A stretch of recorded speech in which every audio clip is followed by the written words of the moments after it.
Boa noite. Boa noite. Os presidentes dos Estados Unidos e da Rússia conversam durante mais de uma hora por telefone. Joe Biden avisa Vladimir Putin que uma possível invasão da Ucrânia terá uma resposta severa. A Rússia rebate e afirma que a conversa ocorreu em clima de histeria por parte dos americanos. Mais cedo, os dois líderes já tinham ordenado a retirada de grande parte dos diplomatas do país do leste europeu. A Polícia Militar do Rio afasta 16 PMs suspeitos de furto e abuso de autoridade pela invasão de uma casa sem mandado de busca e apreensão. Clientes dos planos individuais da Amil criticam a falta de cobertura médica depois que foram transferidos para uma operadora do grupo. As chuvas dos últimos meses dão cara nova a um dos mais importantes rios brasileiros. Você vai ver também os gols do sábado pelos campeonatos estaduais. No Mundial de Clubes, o Chelsea faz um gol na prorrogação e o Palmeiras termina com o vice-campeonato. Depois do jogo, um torcedor morre durante uma pancadaria em São Paulo. O Jornal Nacional está começando agora. Depois de um mês e meio, o presidente dos Estados Unidos, Joe Biden, voltou a fazer contato direto com o presidente Vladimir Putin sobre a crise na Ucrânia e alertou o colega russo sobre os custos de uma invasão. Biden e Putin conversaram por pouco mais de uma hora. Era grande a expectativa em torno desse telefonema, o primeiro entre os dois desde 30 de dezembro. Biden voltou a dizer que se a Rússia invadir, a resposta dos Estados Unidos e seus aliados será decisiva, com custos severos que serão impostos de forma imediata. O presidente americano advertiu que uma invasão causaria um enorme sofrimento humano e seria prejudicial também para a Rússia. Mas ele disse que está disposto a negociar uma saída diplomática para a crise. Depois do telefonema, uma autoridade do governo disse que nada mudou na situação da Ucrânia. Negou que os americanos tenham conhecimento de qualquer decisão de Putin sobre uma possível invasão, mas insistiu que as imagens por satélite da concentração de forças russas nas fronteiras ucranianas mostram que a invasão é iminente. O Kremlin classificou a conversa como equilibrada e objetiva, mas declarou que os Estados Unidos e a OTAN não abordaram as principais preocupações da Rússia em relação à segurança do país. O assessor de Putin disse também que a conversa aconteceu num clima de histeria sobre uma suposta iminente invasão russa.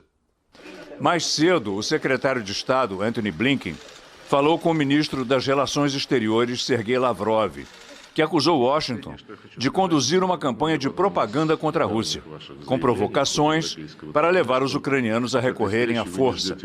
Os Estados Unidos pediram para que os diplomatas americanos, cerca de 180, deixassem a embaixada na capital, Kiev. Apenas uma equipe mínima permanecerá na Ucrânia para casos de emergência. O governo Biden não informou quantos cidadãos americanos já atenderam ao pedido para deixarem o país imediatamente. A Casa Branca informou que, em caso de invasão, os cidadãos americanos que permanecerem na Ucrânia não serão resgatados. Tradicionalmente, Washington envia militares para retirar cidadãos ameaçados em zonas de conflito, como fez ano passado no Afeganistão. Mas, no caso da Ucrânia, isso está descartado, para não provocar um confronto militar com a Rússia, que poderia ser o estopim de uma guerra entre as duas potências nucleares. O Departamento de Defesa americano anunciou a retirada de 160 militares americanos que estavam na Ucrânia desde novembro, treinando soldados ucranianos. O presidente francês, Emmanuel Macron, também conversou hoje com Vladimir Putin. Macron tem se apresentado como o principal mediador europeu nessa história. Ele e Putin se encontraram na última terça-feira. Hoje, pelo telefone, conversaram 1h30 sobre as condições de estabilidade e segurança na Europa. Segundo o governo francês, Macron disse para Putin que negociações sinceras são incompatíveis com uma escalada nas tensões. Mais cedo, a ministra das Relações Exteriores da Alemanha disse que essa crise toda está aumentando. Ela falou que é preciso que o mundo esteja preparado para todos os cenários. A Alemanha é um dos países que pediram para seus cidadãos saírem da Ucrânia imediatamente. Nesse sábado, outros governos foram pelo mesmo caminho.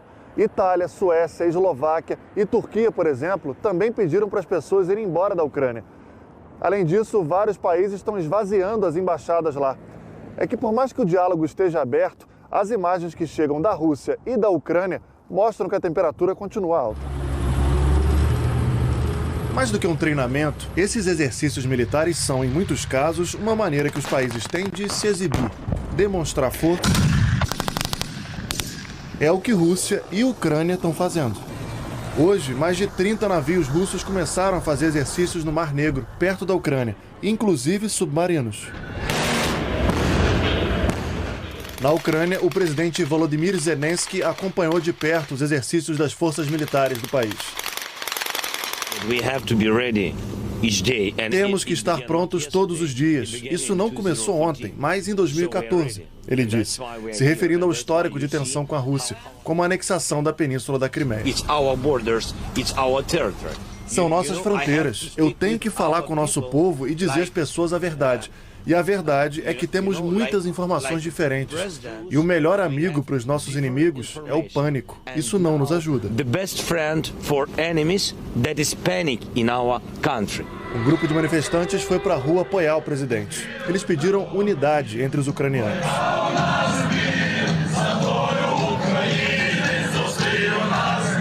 A Rússia continua negando que tenha qualquer plano de invadir a Ucrânia. E fala que o governo americano está criando pretexto para a guerra. E que teme que isso seja uma cortina de fumaça para um ataque das forças ucranianas contra separatistas pró-Rússia. O governo russo informou hoje que também está retirando funcionários da embaixada na Ucrânia. A porta-voz do Ministério das Relações Exteriores da Rússia falou que provocações, desinformação e ameaças são o método favorito de eles, os americanos, resolverem os próprios problemas. O Palácio do Planalto cancelou a participação do secretário de Cultura Mário Frias e de mais 4 assessores na comitiva do presidente Jair Bolsonaro à Rússia. Segundo a Secretaria Especial da Cultura, o cancelamento seguiu orientação da Presidência da República para reduzir a comitiva de todos os ministérios. Ontem, o Ministério Público, no Tribunal de Contas da União, pediu investigação sobre a viagem que Mário Frias fez a Nova York em dezembro do ano passado, para uma reunião com um lutador de jiu-jitsu. Segundo os dados publicados no portal da Transparência, a viagem, classificada como urgente, custou R$39 mil entre passagens, diárias e seguro. A Polícia Militar do Rio afastou das ruas 16 PMs que participavam de uma operação na zona oeste da cidade, quando uma casa da comunidade foi invadida sem mandado de busca e apreensão. Os policiais ficarão afastados até o fim das investigações. Todos foram transferidos para diferentes batalhões, onde vão permanecer até que o inquérito policial militar apure o que houve durante a invasão. Os agentes vão trabalhar internamente com serviços burocráticos. A PM afirmou que a medida busca ter maior transparência na identificação daqueles que, de fato, atuaram de forma inadequada. O Jornal Nacional teve acesso aos nomes dos 16 policiais militares que estavam na operação. Mas como a investigação ainda está em andamento, a PM não divulgou os nomes de quem entrou na casa. A Polícia Militar afirmou que há indícios de crimes de furto e de abuso de autoridade por causa da violação de domicílio. As imagens divulgadas com exclusividade na última quinta-feira pela TV Globo mostram policiais militares dentro de uma casa na favela Vila Aliança, na Zona Oeste.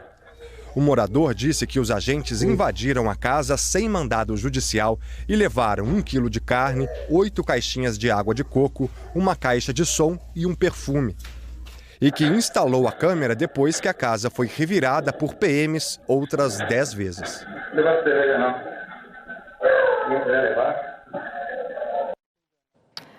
A Polícia Federal prendeu em São Paulo um homem investigado por ameaçar a filha do ministro do Superior Tribunal de Justiça, Félix Fischer, relator dos casos da Lava Jato na Corte.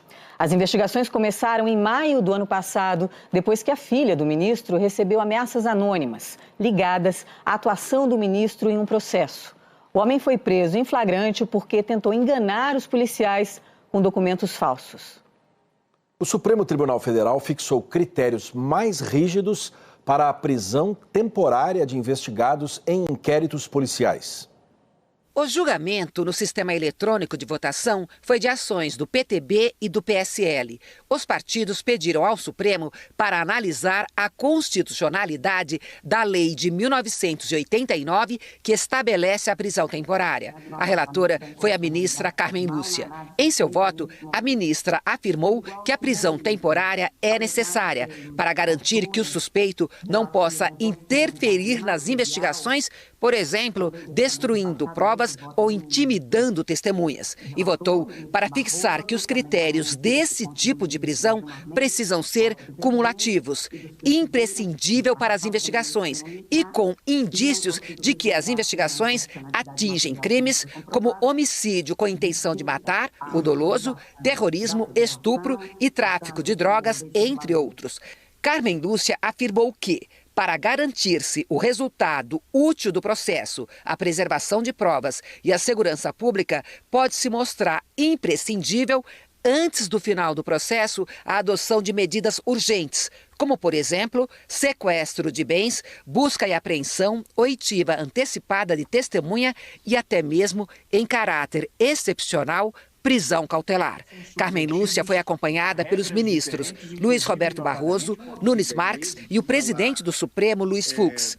O decano Gilmar Mendes abriu divergência e propôs que, além dos pontos fixados pela relatora, outros princípios deveriam ser aplicados às prisões temporárias, como contemporaneidade.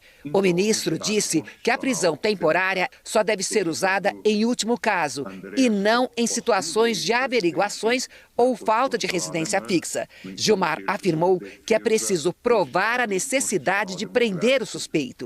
Ele afirmou que a presunção de inocência é um direito fundamental, que impõe o ônus da prova à acusação e impede o tratamento do réu como culpado até o trânsito em julgado da sentença. O voto foi seguido pelos ministros Edson Fachin, Dias Toffoli, André Mendonça, Ricardo Lewandowski e Rosa Weber. O ministro Alexandre de Moraes foi o único a votar pela rejeição total das ações. Por 6 votos a 4, o Supremo estabeleceu novos critérios para a prisão temporária. As autoridades estão proibidas de usar esse tipo de prisão para checar fatos sobre uma investigação. A partir de agora, é preciso comprovar que a medida é imprescindível para as investigações do inquérito policial. Os policiais também terão que demonstrar que o alvo da prisão participou de crimes previstos na legislação, como homicídio doloso, sequestro, roubo e extorsão e estupro, que há justificativa baseada em fatos novos, que a medida é adequada à gravidade concreta do crime e que não seria suficiente a imposição de medidas cautelares diversas da prisão, como o uso de tornozeleiras.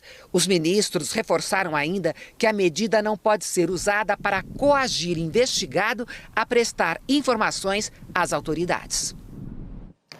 A seguir, quase 60 mil moradores estão fora de casa por causa das chuvas em Minas Gerais. E um dos principais rios brasileiros renasce depois de mais de uma década de estiagem. Um novo boletim da Defesa Civil de Minas Gerais informou que quase 60 mil moradores tiveram que sair de casa por causa das chuvas no estado.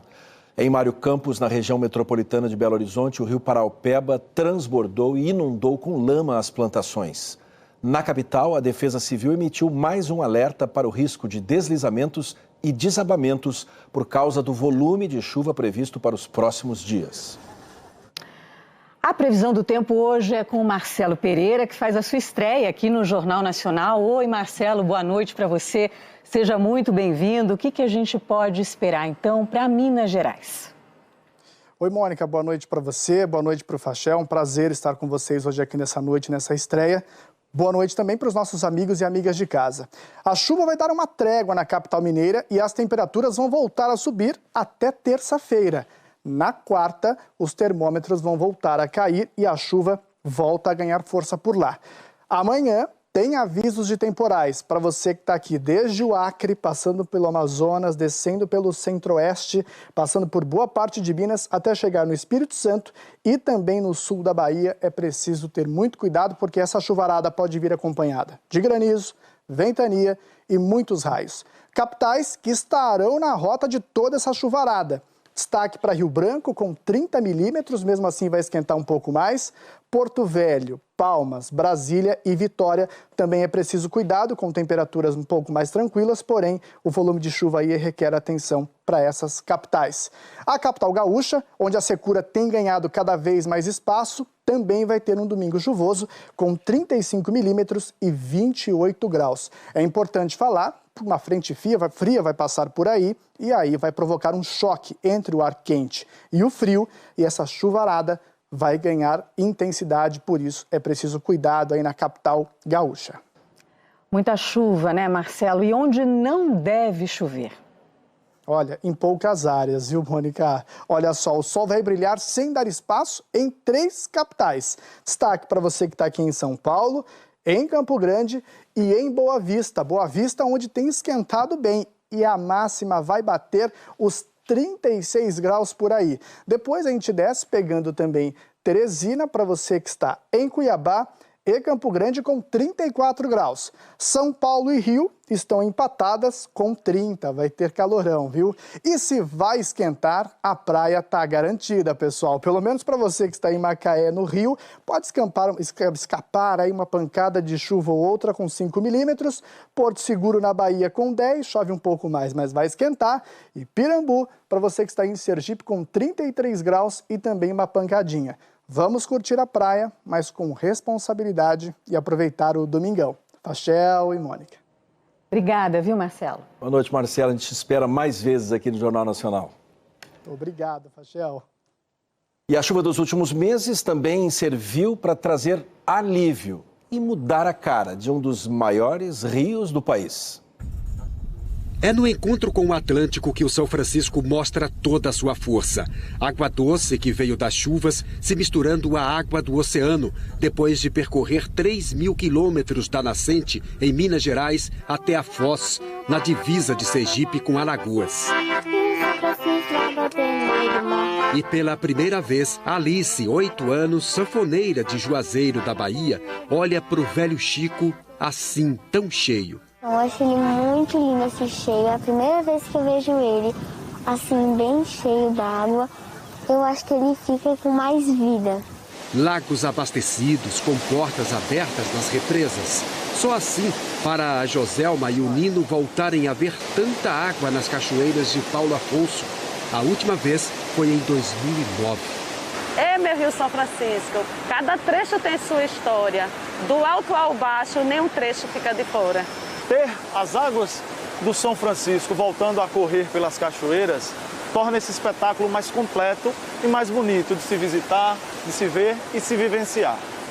A última década foi de secas severas que castigaram o leito e quase fizeram secar um dos mais importantes rios do país. A pior crise do São Francisco foi em 2014, quando a vazão em Minas chegou a 220 metros. Quase secava. Quase seco, quase que o rio é cortado num trecho de 39 quilômetros. As chuvas de dezembro e janeiro em Minas Gerais e no oeste da Bahia recuperaram o São Francisco, transformando a realidade rio abaixo. Em alguns lugares, o nível do velho Chico subiu quase 4 metros, cobrindo ilhas de areia e pedras que atrapalhavam a navegação. É um rio que voltou a ganhar força depois de 12 anos sofrendo com a falta de chuva. Só tão cheio assim é que a gente descobre lugares como esse. Um pequeno cânion com profundidade de mais de 6 metros, onde a água fica paradinha entre os paredões da Caatinga. Esse é um dos muitos berçários de reprodução de peixes que estavam ameaçados de extinção. No futuro, haverá fartura e um reforço na renda da população. Vai alimentar uma pesca extrativa, pelo menos daqui a 2 anos, vamos ter fartura de peixes e de espécies nativas. E amanhã o Fantástico investiga um problema ambiental, o descarte de restos e de sobras de tecidos. A seguir, a média diária de mortos pela Covid é a maior em 6 meses. A falta de cobertura médica de clientes que tiveram os planos de saúde transferidos da Amil. Clientes da Amil que tiveram os planos individuais transferidos para outra empresa do grupo reclamam de falhas no atendimento e do descredenciamento de unidades. Eles dizem que não foram comunicados da mudança. A Letícia descobriu no meio de um atendimento que não poderia mais continuar o tratamento. Ela tem um plano individual da Amil há 10 anos. Sofre de uma doença crônica grave e teve uma crise em dezembro, quando foi recusada em 2 hospitais de São Paulo. Já estava com o oxímetro e o aparelho de pressão no braço. E entreguei os documentos para a enfermeira. Quando ela olhou para o meu documento, começou a arrancar os aparelhos e falar: não, seu plano está descredenciado, nós não vamos te atender. Eu estou até hoje sem tratamento, porque eu não tenho hospital para ir. Esta advogada não conseguiu atendimento para a mãe de 83 anos com sintomas de Covid. Minha mãe acordou com febre e às 6h30 da manhã eu entrei na teleconsulta. Nós pegamos uma fila de 3.600 pessoas a 0h38. No dia seguinte, nós fomos simplesmente desconectados. Quando chegou a vez, o aplicativo não funcionou. Após mais de 20 anos pagando o plano, ela não teve direito a um teste de Covid no prazo certo e na cidade onde mora, na região metropolitana do Rio. O PCR pela Amil só poderia ser feito 15 dias depois. Nós teríamos de atravessar 2 cidades até a capital, mais de 35 quilômetros, para fazer um exame. Somente neste ano, o Procon de São Paulo já recebeu 285 reclamações sobre a Amil. A carteira, com cerca de 340 mil beneficiários de planos individuais e familiares da operadora, passou a ser administrada por outra empresa do grupo, a APS. A sucessora da Amil não está honrando os contratos e é obrigatório que ela cumpra tudo que está no contrato entre o segurado e a Amil. Para transferir uma carteira é necessário, além da autorização do ANS, a concordância dos segurados, porque eles não são obrigados a contratar com outra empresa que não foi aquela que eles escolheram quando assinaram o contrato.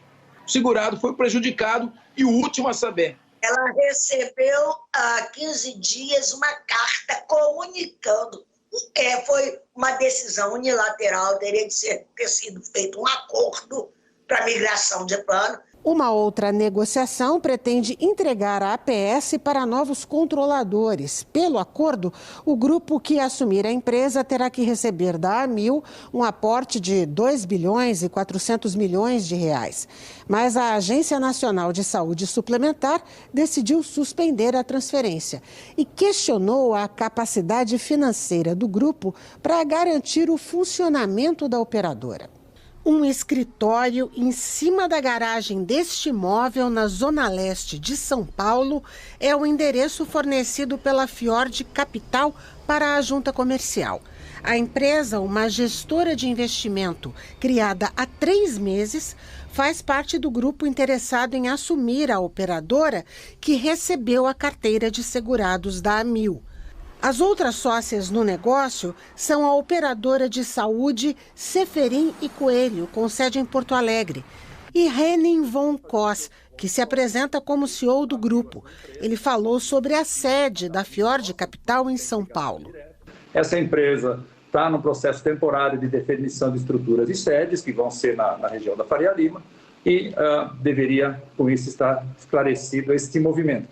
Porém, você tem outro sócio com a mesma porcentagem, que tem um edifício belíssimo no centro financeiro de Porto Alegre, que é a sede da Zeferin e Coelho desde 2015, além dos hospitais e assim por diante. O gestor disse que está entregando a documentação solicitada pela ANS e que o primeiro objetivo do grupo, assim que assumir a operadora, será resolver as falhas no atendimento. Nós ainda estamos na gestão do negócio, porém já estamos muito incomodados com o que está acontecendo. Nós estamos adquirindo uma plataforma para onde você pode crescer, que é estável, que tem uma rede muito forte, que tem uma operação muito sólida, que tem um contrato garantido, que tem os fundamentos financeiros no modelo atual, que ela é rentável no seu modelo e com um investimento em crescimento, e aí consequentemente que a gente chama de novas vidas e oxigenação, vai ser sustentável daqui em diante. Nosso objetivo maior é ser a maior operadora de planos individuais do país.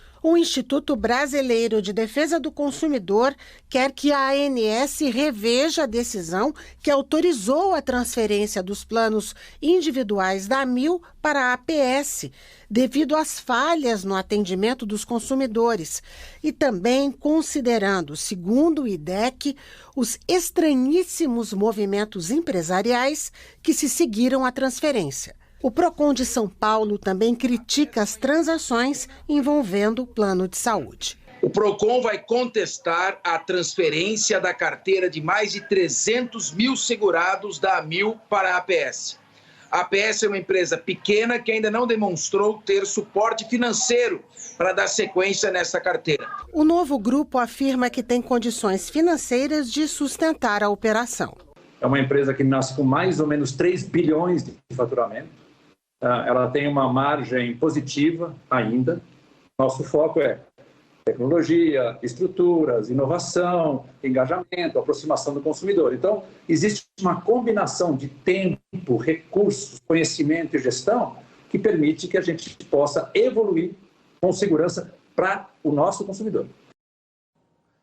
A AMIL afirmou que encaminhou a documentação solicitada pela Agência Nacional de Saúde Suplementar e que tem como prioridade garantir aos segurados a assistência que esperam.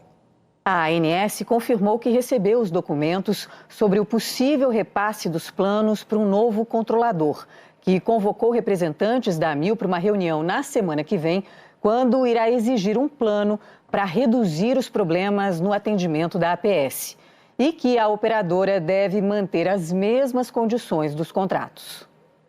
O governo de São Paulo emitiu um alerta para a queda nos estoques dos bancos de sangue. A situação também é crítica em outros estados. Não é de hoje que as gavetas de sangue estão se esvaziando. Começou na virada do ano. Em São Paulo, a quantidade de bolsas coletadas no Hospital do Servidor Público Estadual em janeiro foi a menor desde que a pandemia começou. Menos da metade das doações de junho do ano passado. A gente tem visto uma diminuição progressiva ao longo de toda a pandemia, mas com piora importante nos últimos meses, significativamente esse mês de janeiro. Médicos que cuidam dos hemocentros dizem que nunca viram uma crise de desabastecimento como essa. É normal os estoques baixarem em algumas épocas do ano, mas os doadores costumam voltar em seguida, o que não está acontecendo agora. E quando tem pouco sangue, os hospitais precisam fazer escolhas. Em Campinas, o estoque crítico obrigou esse hospital municipal a adiar cirurgias eletivas e já prejudica outros tratamentos. Pacientes submetidos à quimioterapia, ou radioterapia, ou mesmo alguns pacientes com doenças hereditárias, eles precisam receber sangue de forma contínua, acabam tendo que ter as suas transfusões espaçadas, ou o volume que eles teriam que receber acaba sendo menor. Falta sangue em hospitais de várias partes do país. O Tocantins viu desaparecer cerca de 30% dos doadores. Na Bahia, o estoque de sangue do tipo O, tanto positivo quanto negativo, chegou ao nível considerado crítico. O Mato Grosso do Sul contabiliza apenas 12% de sangue O positivo no estoque. No Rio de Janeiro, as doações caíram cerca de 20% em relação a janeiro do ano passado. Em Minas, o estoque do tipo O positivo está 65% abaixo do ideal e o O negativo 50% abaixo. E o Hemocentro do Rio Grande do Sul viu as doações caírem cerca de 70%. Fora do Brasil, o mesmo problema. Nos Estados Unidos, a Cruz Vermelha Internacional, que abastece os estoques de 40% do país, fez um apelo para os doadores em meio à maior crise de falta de sangue da década. Os médicos dizem que a explosão de casos de Covid por causa da variante Ômicron deixou as salas de coleta ainda mais vazias. No Brasil, ainda teve a epidemia de gripe. Mas a rotina dos hospitais não pode parar. Tem que entrar em cirurgia, tem que fazer tratamentos, às vezes que exigem suporte transfusional, mas os bancos de sangue não conseguem voltar totalmente ao normal porque precisam do apoio da sociedade para retomar seus estoques. Robert e Carolina doam sempre e entendem a urgência desse momento. Essa hora que você tenta ir o mais rápido possível, porque é importante demais. muita gente precisando e pouca gente se disponibilizando. Então, sempre que eu posso, realmente eu tô por aqui, porque eu sei que é importante. Agora vamos ver os números da pandemia e da vacinação reunidos pelo consórcio de veículos de imprensa. Oi, Malu Maza, boa noite para você. Boa noite, Mônica, Fachel, e uma boa noite a todos. Nas últimas 24 horas, o país registrou 892 mortes por Covid. Desde o início da pandemia, já são 638.124 vítimas da doença. De ontem para hoje, foram 132.935 novos casos conhecidos, totalizando mais de 27.400.000. A média de casos está em queda de 27% em comparação com 2 semanas atrás. O número ainda é alto, são 136.138 casos por dia. A média de mortes está em alta de 66%. 894 óbitos por dia, a maior média desde agosto do ano passado. O Distrito Federal aparece em cinza porque não divulga dados aos fins de semana. 24 estados estão com alta na média de mortes, 2 têm estabilidade e nenhum estado tem queda. Agora, os dados da vacinação. Hoje, 6 estados não divulgaram as informações. Nas últimas 24 horas, 341 mil pessoas tomaram a primeira dose, 196 mil a segunda dose ou a dose única, 521 mil a dose de reforço. O total do dia passou de 1 milhão de vacinados. Desde o começo da pandemia, receberam a primeira dose 78,73% da população. Considerando quem tem 5 anos ou mais, ou seja, a população vacinável, 84,50%. Foram vacinados com as 2 doses ou a dose única 70,98% de todos os brasileiros. Entre os que têm 5 anos ou mais, o percentual é de 76,19%. A dose de reforço já foi aplicada em 26,02% da população total, levando em conta só quem tem 18 anos ou mais, 34,55%. Os estados em verde escuro são os mais adiantados na vacinação completa da população que pode ser imunizada. Outras informações em g1.com.br/coronavírus. Mônica Fachel. Obrigada, Malu. Boa noite para você. Boa noite, Malu. A seguir, um torcedor do Palmeiras morre em São Paulo numa pancadaria após a derrota para o Chelsea no Mundial de Clubes. O Palmeiras perdeu para o Chelsea na prorrogação e é vice-campeão mundial de clubes. Há anos eles esperavam por esse dia. Gerações e mais gerações de palmeirenses que viajaram de todas as partes do mundo para viver esse momento. Direto de Manaus, da Amazônia, aqui pro Mundial. Viva Manaus, o Mundial. Viva o Verdão. Brasil, Brasil. Uruguaiana. Palmeiras, Palmeiras. We are Palmeiras. We are the champions of the world. Na última semana, milhares de palmeirenses coloriram as ruas de Abu Dhabi, nos Emirados Árabes Unidos. Todos com um desejo em comum. Sabemos que vai ganhar, mas aconteça o que acontecer, nosso papel é vir aqui empurrar o time lá dentro. Na bola, o desafio era superar o vencedor do torneio de clubes mais badalado do mundo, a Liga dos Campeões da Europa. Só para efeito de comparação, enquanto o Palmeiras investiu cerca de 200 milhões para montar esse time, o Chelsea da Inglaterra gastou 3,8 bilhões de reais. Mas a diferença da realidade financeira não ficou tão evidente em campo. Apesar do time inglês ser mais presente no ataque, o goleiro Everton fez apenas uma grande defesa no primeiro tempo. No segundo tempo, o time brasileiro tentou se manter organizado, mas quando o atacante belga Romelu Lukaku tem o mínimo espaço, é difícil para qualquer defesa do mundo. A maioria dos 32 mil torcedores presentes, os palmeirenses fizeram força para empurrar o time. E o empate veio quando o Thiago Silva colocou a mão na bola. Pênalti confirmado pelo VAR e convertido com perfeição por Rafael Veiga. Sem grandes chances dos dois lados, a partida foi para a prorrogação. E quando faltavam 10 minutos para o fim da partida, a bola bateu no braço do Luan. Pênalti. O alemão Kai Havertz bateu e fez 2-1. Luan ainda seria expulso antes do fim do jogo. Conhecido por esse investimento bilionário, o Chelsea enfim conquista o primeiro título do Mundial de Clubes.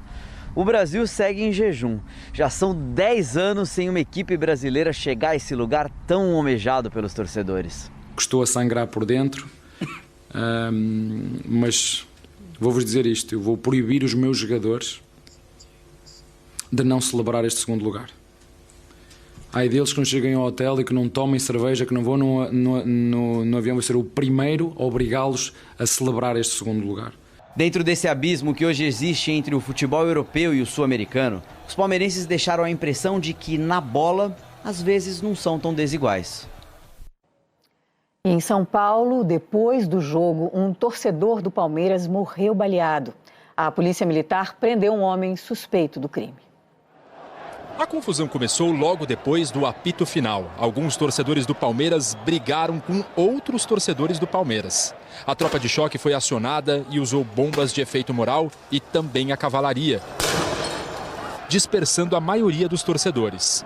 Mesmo assim, mais de uma hora depois do fim da decisão, ainda havia algumas brigas no entorno da Rua Palestra Itália, que fica ao lado do estádio do Palmeiras e é um reduto dos torcedores alviverdes, inclusive quando o time joga longe de São Paulo. Um torcedor foi baleado no tórax. Dante Luiz, de 42 anos, foi levado para o Hospital das Clínicas, mas não resistiu. O suspeito do assassinato é José Ribeiro Apóstolo Júnior. Segundo a polícia, ele é agente penitenciário. No começo da noite, ele foi autuado em flagrante por homicídio. A Delegacia de Repressão aos Delitos de Intolerância Esportiva já começou a investigar a morte do torcedor palmeirense e também a confusão perto do estádio. O objetivo agora é descobrir a motivação do crime.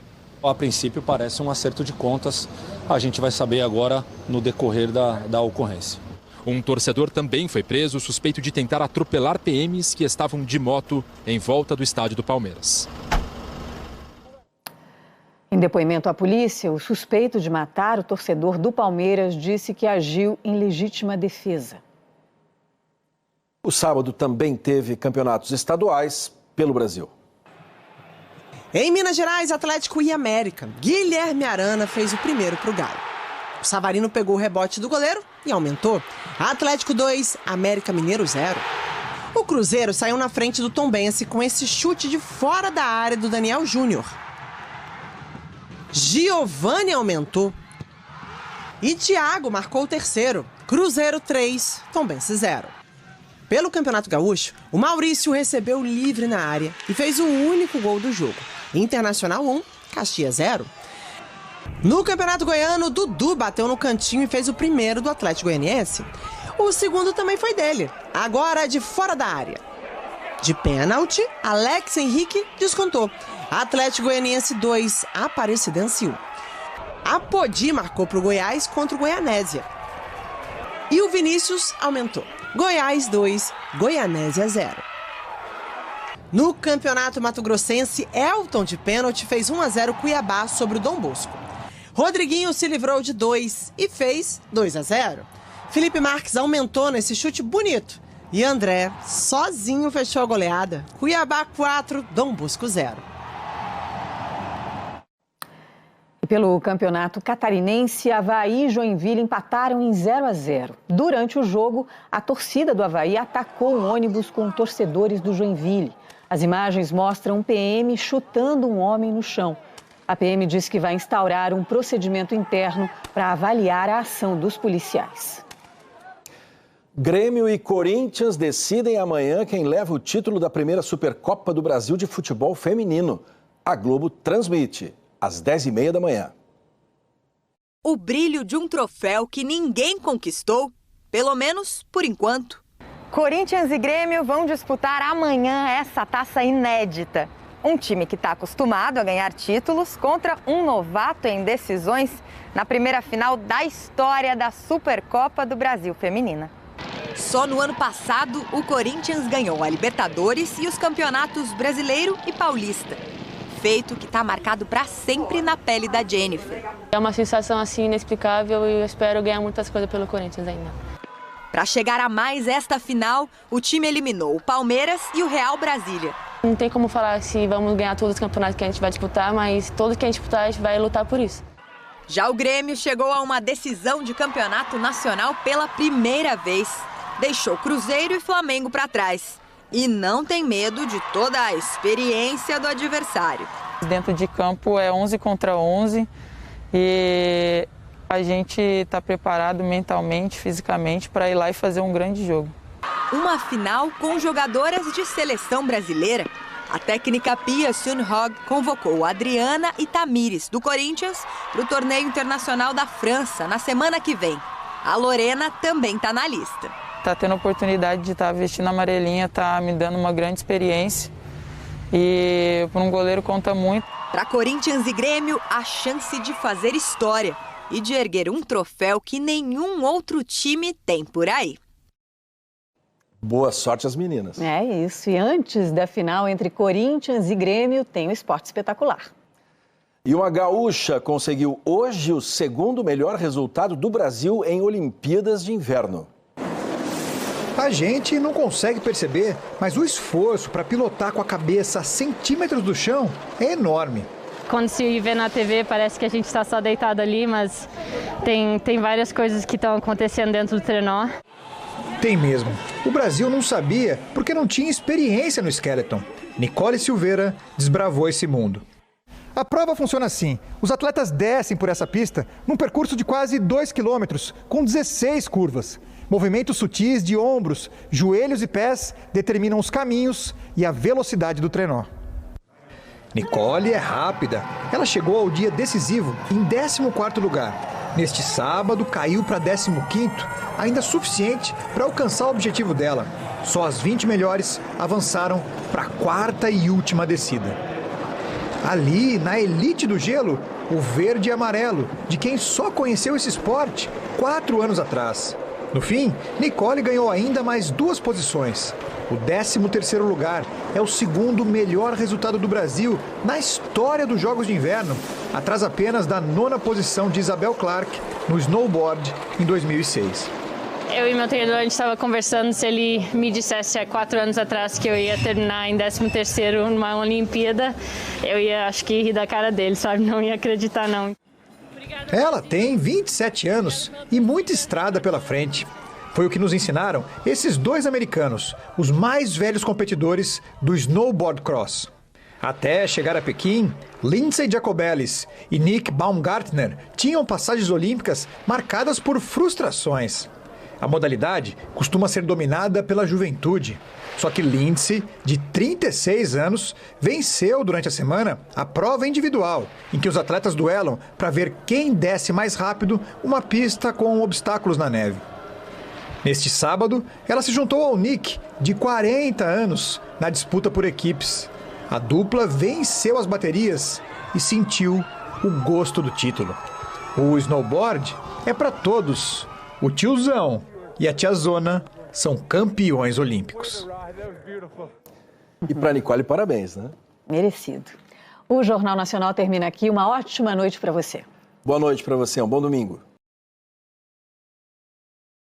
Fala galera, beleza? Aqui quem fala é o Diego, aqui do canal Diego Esportes, e tô chegando para te avisar que hoje tem Atlético de Madrid Getafe pela 24ª rodada do Campeonato Espanhol, e no vídeo de hoje você vai saber tudo sobre esse jogo, as principais e últimas notícias da equipe do Atlético de Madrid e também as últimas informações da equipe do Getafe. O Atlético de Madrid precisa da vitória para conseguir chegar na 4ª colocação para garantir uma vaga na próxima Champions League. Já o Getafe também vem para o jogo querendo a vitória, porque precisa vencer para se distanciar da zona de rebaixamento. Então, se você é torcedor do Atlético de Madrid ou torcedor do Getafe, já faça o convite, se inscreva agora aqui no nosso canal, já deixa aquele like no vídeo para nos ajudar, ativa também as notificações para você receber nossos próximos vídeos e comenta aí embaixo o seu palpite, porque depois da goleada sofrida pelo Barcelona, o Atlético de Madrid mira voltar ao G4 do Campeonato Espanhol.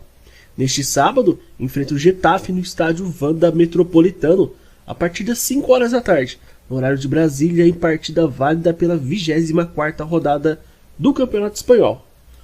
Por causa da derrota do último fim de semana para o Barcelona, o time do Diego Simeone caiu para a 5ª colocação na tabela. Tem 36 pontos. Nesse sentido, o Atlético precisa da vitória para retornar à zona de classificação para a próxima Champions e afastar esse momento ruim que vem vivendo aí na temporada. Já o Getafe, por sua vez, apesar de estar na 15ª colocação, vive boa fase na temporada. Nos últimos 5 jogos, fez 3 vitórias, um empate e apenas uma derrota. Inclusive, Uma das vitórias foi diante do Real Madrid. Pro jogo de hoje, tanto a equipe do Atlético, tanto o Getafe, tem alguns desfalques. Pelo lado do Atlético de Madrid, Griezmann, Kondogbia, Llorente e Daniel Vaz são desfalques certos para a partida de hoje. Já pelo lado do Getafe, Vitolo, David Soria, Matias, Juan Macias e Abdoulaye também são desfalques aí pelo lado do Getafe. Com isso, a provável escalação da equipe do Atlético de Madrid deve ter Oblak, Versálico, Savic, Jimenez e Hermoso, Depou, Cook e Lemar, Carrasco, João Félix e Suárez. Já a provável escalação da equipe do Getafe deve ter Diego Conde, Suárez, Daconan, Mitrovic, Cuenca e Oliveira, Alena e Maximovic, Arambari, Sandro e Unal. O jogo de hoje ele vai ser apitado por Ricardo de Burgos Bengoeta, vai contar com os assistentes José Luiz Gonzalez e Ilker de Francisco Gribalda. A campanha do Atlético de Madrid no Campeonato Espanhol são 10 vitórias, 6 empates e 6 derrotas. São 38 gols marcados e 30 sofridos, aí um saldo positivo de 8 gols. Já a equipe do Getafe tem uma campanha de 6 vitórias, 7 empates e 10 derrotas. São 20 gols marcados e 23 sofridos, a um saldo negativo de 3. Na rodada passada, o Atlético de Madrid perdeu fora de casa, tomou 4-2 da equipe do Barcelona, e o Getafe goleou o Lanterna Levante pelo placar de 3-0 jogando em casa. Aí na próxima rodada, o Atlético de Madrid em casa recebe o Lanterna Levante. Esse jogo é a partida atrasada da 21ª rodada. E a equipe do Getafe, fora de casa, vai visitar a equipe do Cádiz. Então é isso, rapaziada. Desejamos a todos um ótimo jogo. Que vença o melhor. Fiquem todos com Deus. E até a próxima.